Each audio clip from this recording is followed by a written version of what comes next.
Spain کے نواحی گاؤں میں سالانہ محفل عید میلاد النبی صلی اللہ علیہ وآلہ وسلم کا انعقاد کیا، جس سے خصوصی خطاب نگران یورپ ریجن مولانا سید رضا عطاری نے کیا۔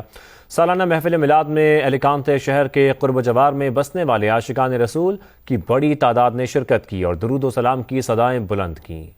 نور محمد صلی اللہ لا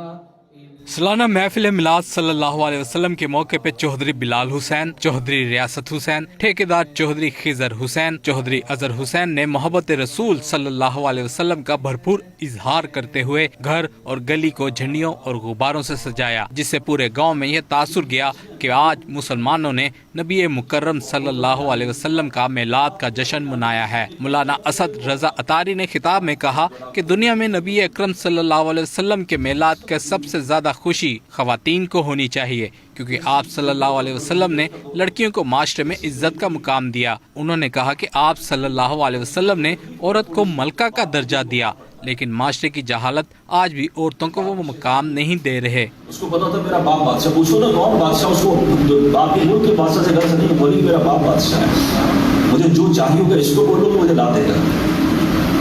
جب آپ گھر جاتے ہیں خوشی کے ساتھ آپ کے ساتھ جو چمٹتی ہے تو وہ تھکن اترتی ہے کہ نہیں اترتی؟ پھر حضور تشریف لائے۔ آج لوگ کہتے ہیں نا میلاد کیوں منائے، کون منائے؟ میں کہتا ہوں وہ بیٹی منائے جس کو اسلام سے پہلے زندہ درگور کر دیا جاتا تھا، اس کا حق بنتا ہے وہ سرکار کا ذکر کرے، کیونکہ اس کو عزت ہی حضور کی وجہ سے ملی، ورنہ اس کی ویلیو نہیں تھی، اس کی قدر نہیں تھی، اس کے رائٹس نہیں تھے۔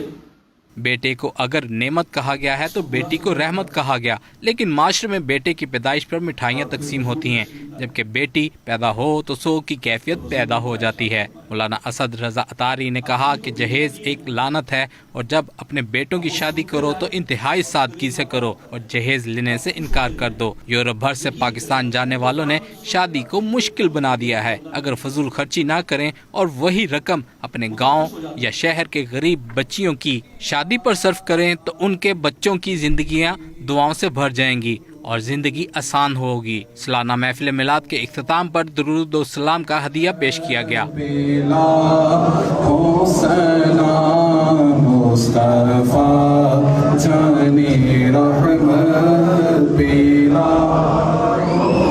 سلام شمائے بزمی